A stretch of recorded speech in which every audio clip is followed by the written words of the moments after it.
You know, I've been thinking about something that doesn't make sense on paper.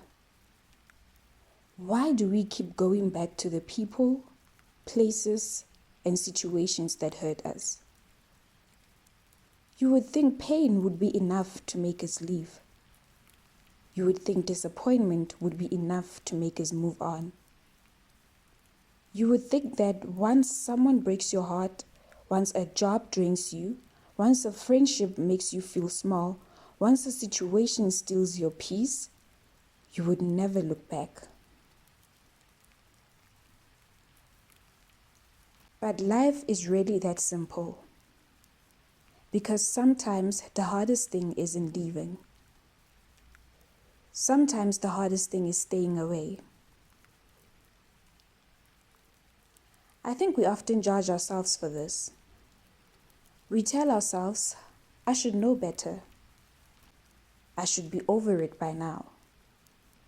Why am I still thinking about this? But maybe the better question is, what are we really going back to? Because I don't think we always go back to the pain itself. Sometimes we go back to the familiarity. And familiarity is powerful. There's something strangely comforting about what we already know, even if what we know has hurt us. A relationship can make you cry more than it makes you smile, and yet you miss it. A job can make you anxious every Sunday night, and yet you consider going back. A friendship can make you feel invisible, and yet you still reach out. That sounds irrational until you realize that human beings don't only crave happiness. We also crave certainty, and familiar pain feels more predictable than unfamiliar peace. Think about that for a second. Familiar pain can feel safer than unfamiliar peace. Because peace often requires us to step into the unknown, and the unknown is frightening. I've realized that many of us don't miss people. We miss versions of ourselves that existed around those people. We miss the hope we had, the plans we made, the future we imagined, the feeling that someone understood us. Sometimes we're not grieving the relationship, we're grieving the dream. And that's a very different kind of grief. Because dreams are harder to bury than reality. Reality eventually gives you evidence. The calls stopped. The effort disappeared.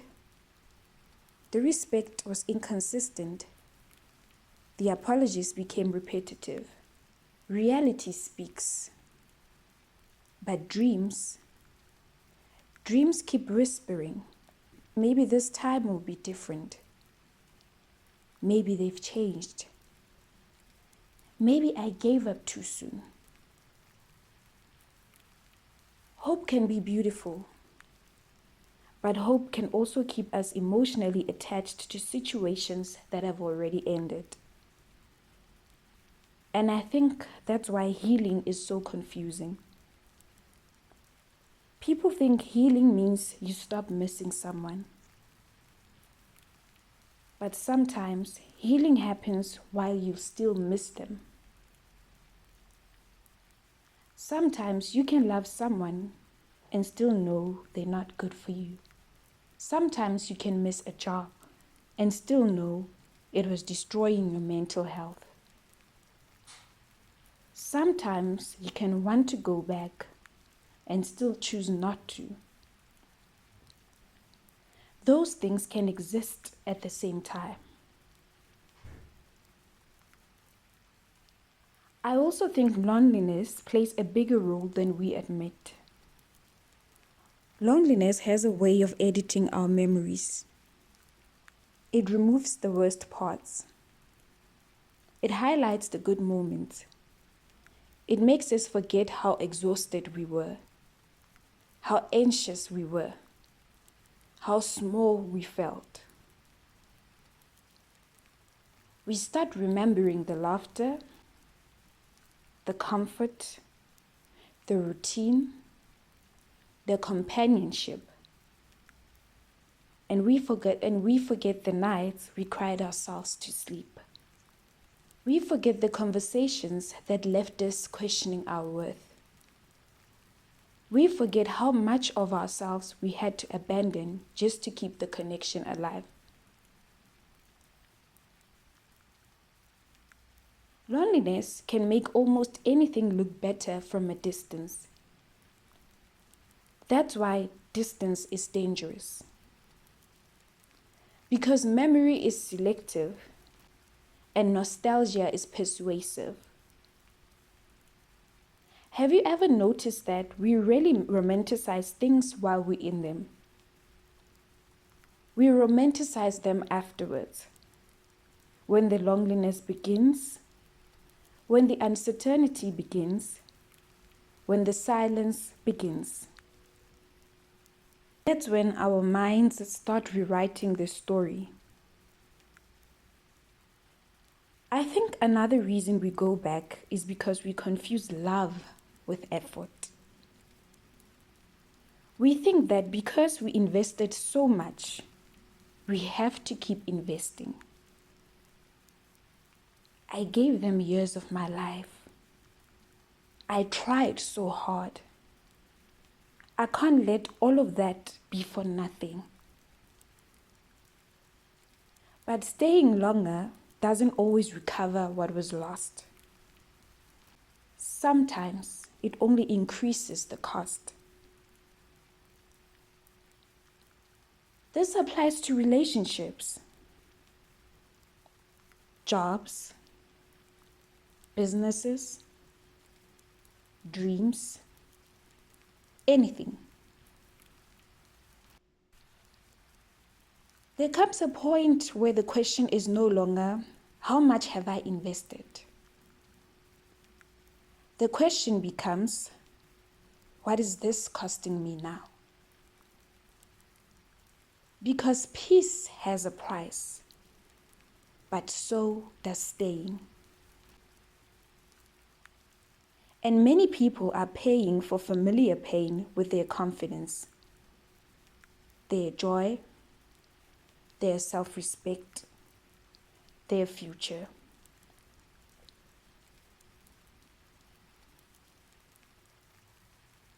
I've also realized that we often return to what hurt us because we're hoping for a different ending. We want the apology we never received, the closure we never got, the recognition that never came. We want the story to make sense. We want the pain to have a conclusion. But not every story ends with closure. Sometimes the closure is the lesson. Sometimes the closure is accepting that not everyone will understand the damage they caused. Sometimes the closure is becoming someone who no longer needs an explanation. That's difficult because unanswered questions are heavy. But unanswered questions are often lighter than repeated disappointment. So, if you have been thinking about going back, whether it's a person, a relationship, a job, a friendship, or a version of yourself that no longer fits who you're becoming, ask yourself this. Am I going back because it was healthy or because it was familiar? There's a difference, a very important difference. The fact that you miss something does not automatically mean you should return to it. Missing someone is human. Missing a chapter is human. Missing what could have been is human. But don't confuse longing with direction. Sometimes your heart misses what your life has already outgrown.